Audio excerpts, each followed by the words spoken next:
evening to Hi. you. Oh. By the way, I just want to say, because I don't know if Frankie and Wayne will still be listening, but I just literally text one of our exec producers and sent a message to her to say that he's interested. Yes! And that he can roller skate. And Wayne, I expect you to possibly be one of the footballers who has gone really, really far. Yes! If you get in there. Yes! And I'll mentor you, because I skated myself, so. And you've been in the jungle as well. John, do you know what? How lovely to see you. You and I have known each other a very long time. When we first met, you were naked. Correct. And that's how most people meet me. But yes, I was naked. I was doing Hair in the West End, the 25th anniversary revival of Hair, and I was naked. But I think that was the only performance that I mean, probably it was in the dressing room. Even Gabby, it was so long ago, I can't remember. But the character I played wasn't supposed to be naked. Yeah. And they wanted me to be naked, and as I know, the only reason they wanted me to be naked and some others in there was because of the television background that we had started to build, and they wanted to sensationalize it. And I said, look, the character doesn't get naked, so there's no need for me to get naked. However, on the last matinee, in the last show, I stripped right down. And I remember it well, and let's leave it there. John, that's the thing. So I knew you as musical theatre, and then, of course, TV. And so you're an actor, you're a singer, you're a performer, you're a presenter. You've been very outspoken there, which we will get to about the news. We have to talk about America. You are Mr. Entertainment, aren't you? Well, that's it. It's just that people forget that when you get into a business and it's the entertainment, it doesn't. Some people just want to do one thing. That's perfectly fine. However, I didn't want to just do one thing. For me, the entertainment business encapsulates everything that you just said: presenting, musical theater, dramas, comedies, writing books, recording albums. It's all that. If I have something that I'm able to do and people are willing to, get involved with it, listen to it, watch it, then why shouldn't we? It's like, I've always said this, and people will get sick of me saying it. It's like asking a plumber to do one thing. You're only allowed to plumb sinks. You can't do that. He's got to do toilets. He's got to do faucets. He's got to do water heaters. He's got to do all that stuff. You have to be able to be diverse. And I think the more diverse we are, even like in work, the more diverse we are in our culture, as we spread that kind of diversity throughout everything, just the better people we are. Actually, look, you've gone there, so let's go to that, because I think the posts that you've put out, some of the videos you've put out have been really powerful, and thank you for doing that. This week has been, as I said, with Frankie and Wayne, it's been heartbreaking. The past couple of weeks, heartbreaking, but also passionate, and a feeling of coming together and yet hate, and it's all of those emotions together. What is it like actually in America? What is the feeling like in the States? Well, I say this from that we are in Palm Springs, which is an hour and a half, 2 hours from Los Angeles. We're in an area where there was a march, and it was a very peaceful march, and there's been no looting or rioting here. However, Los Angeles is close by. You kind of get angry when you watch it on television. I mean, for obviously George Floyd, who had the police officer's knee on his neck and for 8 to 9 minutes, and now, and died in front of us on television. Horrific. Yeah. And there's no way that cannot, I'm just sorry, there's no way that cannot piss you off as a human being, right? Yeah. And so I wasn't able to go to marches, but the only way I felt that I could contribute with my platform was to post online. I've also been going to friends of mine, a young friend of mine, Chester Lockhart, who is a very big gay activist and Black Lives Matter activist, and I would post to them and post to my nephew, thank you for being in the marches, thank you for doing that, because we can't be there, you're there for us also to help. And I'm using social media in the best way that I can. Now, it's interesting to see people's reactions, because some people are on board with it and with me, and others are angry that I'm doing what they deem to be political, but I've tried not to make them political. I've tried to make it so that it's making you aware of what's going on. And some people are really angry at me for doing that. I just don't get it, Gabby. The thing those are the people you don't need following you. Well, I did say that, but they have a right to their opinion. However, when it's an opinion that is about someone that doesn't look at someone being murdered, someone, like Armand Aubrey, who was running in the street, and two white racist men decided that they were the police, pulled out their guns and shot him, and then called him, as we've now found out, the N-word. Yeah. Sorry, it's completely wrong, and I know that Frankie, people are saying every life matters. No, every life doesn't matter until Black lives matter to all of us, and we can move on after this. Sorry to get really passionate. No, absolutely. But we need to take that on board, and I've started even going back and reading. I've put a book list up on my Instagram and Twitter for people to look at if they want to read about things, learn things about things like the 13th Amendment. There's a great documentary on Netflix about the 13th Amendment. It's incredible. Yeah. And if you want to start learning because you don't know enough, these are the things that you start to do, and it's good to talk about it. And if somebody gets upset about it, I was talking with someone who I know very well, and they were trying to say something about the people who were rioting, that, and stealing and rioting and the defamation of property is not right.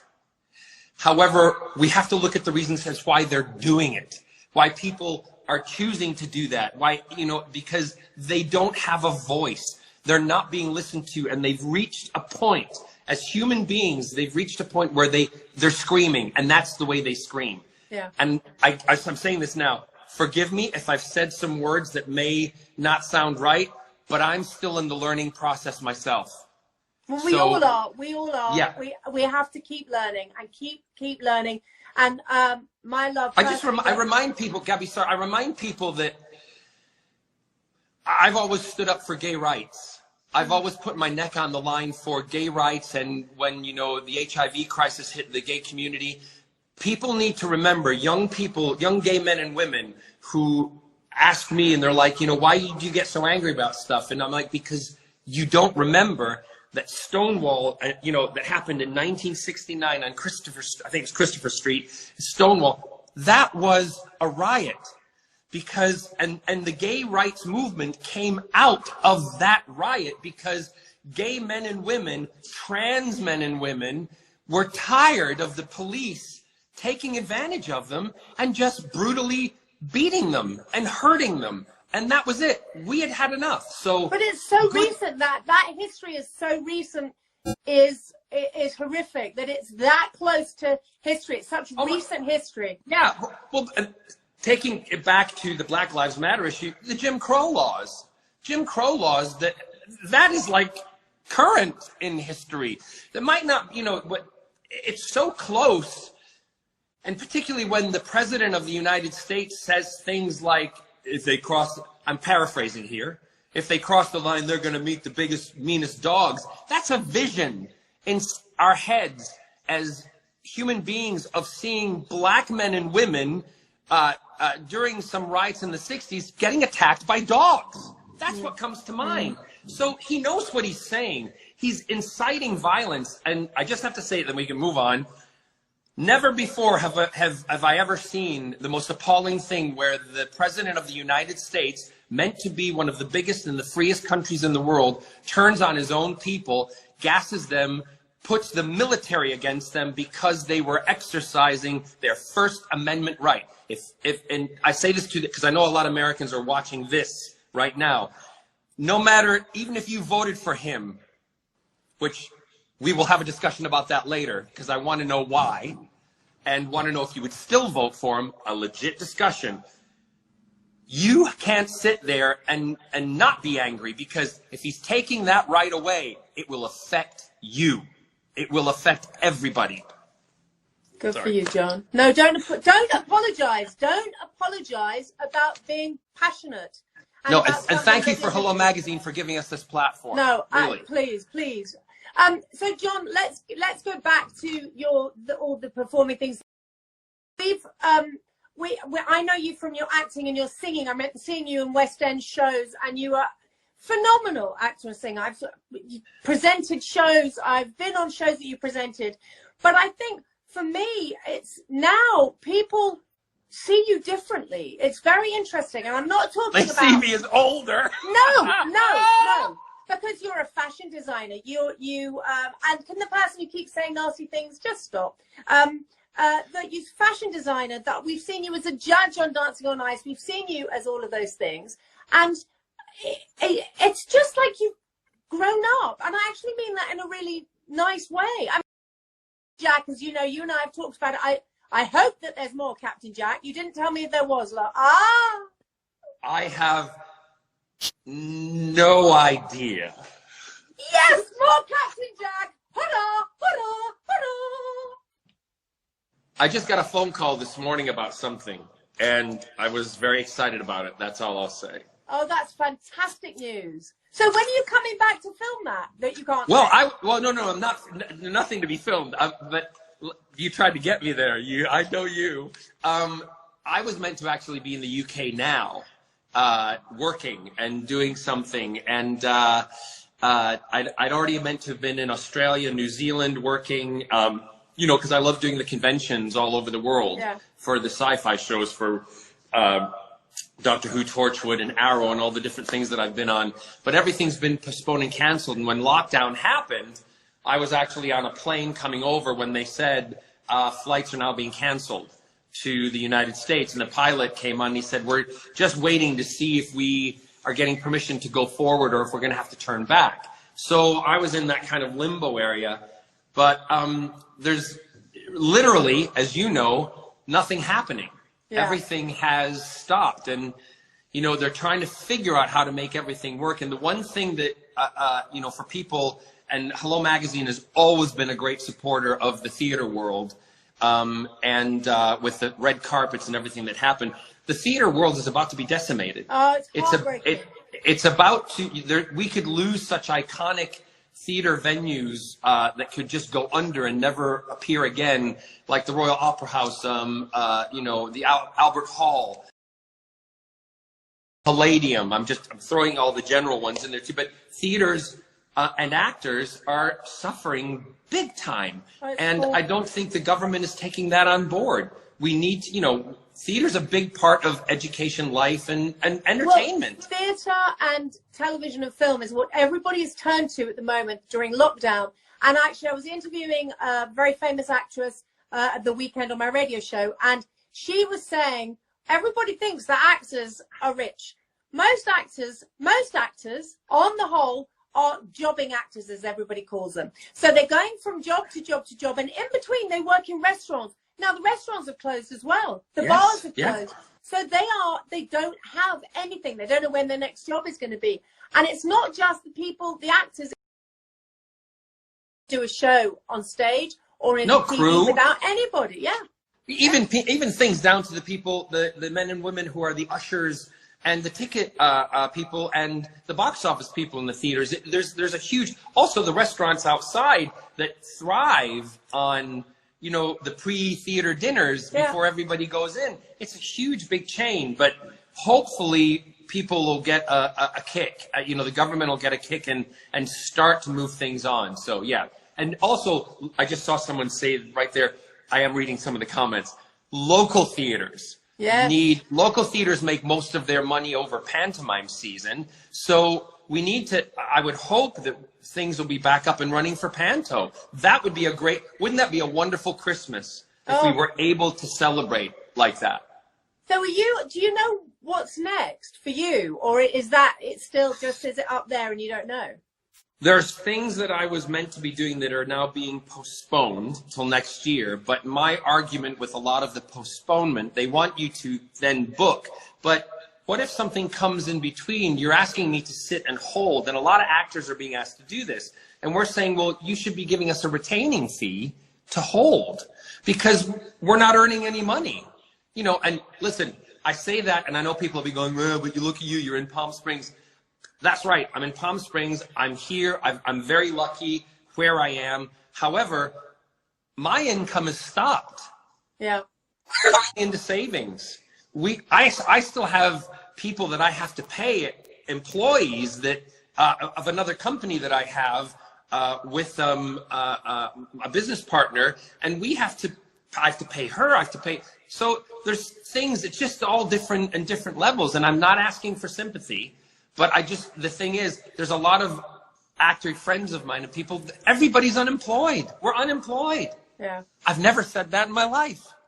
But you will be again, especially when you have Wayne Bridges on Dancing on Ice. Yes, well, there's things that, you know, I'm one of those grafters that I will try to create work for myself. So I've been having conversations with people thinking of how to do things that we can, you know, get ourselves doing stuff again. And, you know, it will get back to normal. It's just going to take a little while. Yeah, it will. It will. It'll be new. It'll be different, but we'll get through it. How was the operation? Everyone's saying you had your operation, your jaw. Yeah, I go in for another checkup to make sure it's okay. I could show you, but you probably wouldn't be able to see it. I had see that gap? Yeah. I had that tooth. It had to be extracted because it was deteriorating in my jaw, and it had caused a huge abscess that I didn't know I had. And I went in, they literally had to extract it, and then, without getting too graphic, go into my bone of my jaw, clean it all out. I had a bone graft. I can't open my jaw as much as I would like to, but I go in to get the stitches and stuff taken out in a couple. It's sore. I'm trying to push through the pain. I'm not on painkillers because I don't want to be put on anything that's kind of addictive.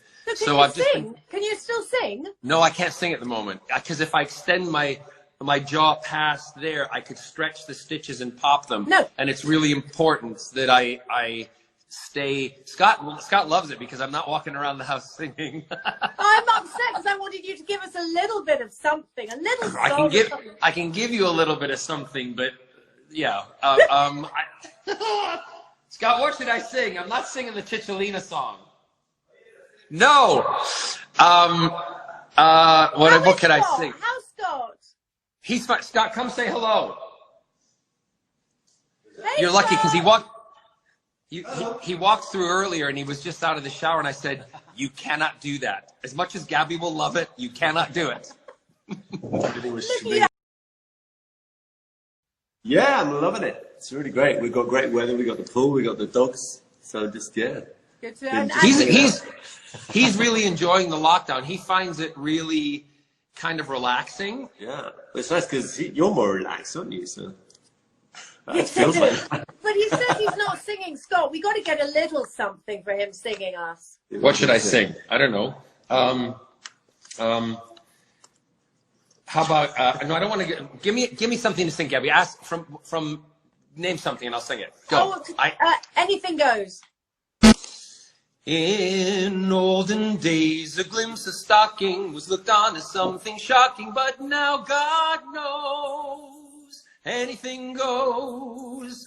That's it. You can still do it. Yeah. No, I know I can still sing, but it's just that I can't belt it as much now because of the jaw. He's laughing you're going at to me. do another album. Surely you'll do another album.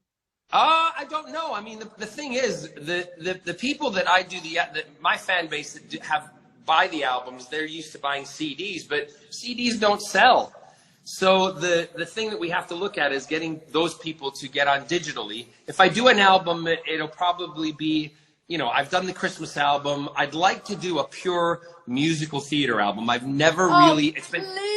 It's been ages, and I'd like to do stuff like from taking something from Wicked, something like from Hamilton, and actually maybe take requests from everybody and build it that way. And so it's songs that people want to hear. Ooh, songs the people want to hear. There's your new album. Perfect. And I can see the tour now. And then, it's perfect. John, thank you. Before You're welcome. Are you still doing your suits?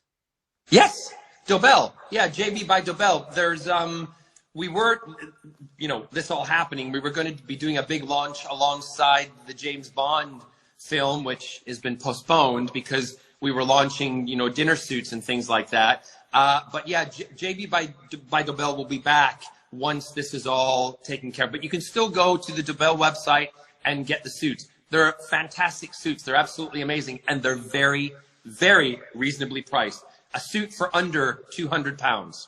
And I've seen you in them, and you look gorgeous. John, thank you as always. Give Scott a big kiss, and stay safe. And I will see you when you're back here. Ciao. Thank you, everybody. Bye. Bye, John. Bye-bye. Hello. Take care. Bye. Wait, bye, Scotty. Oh.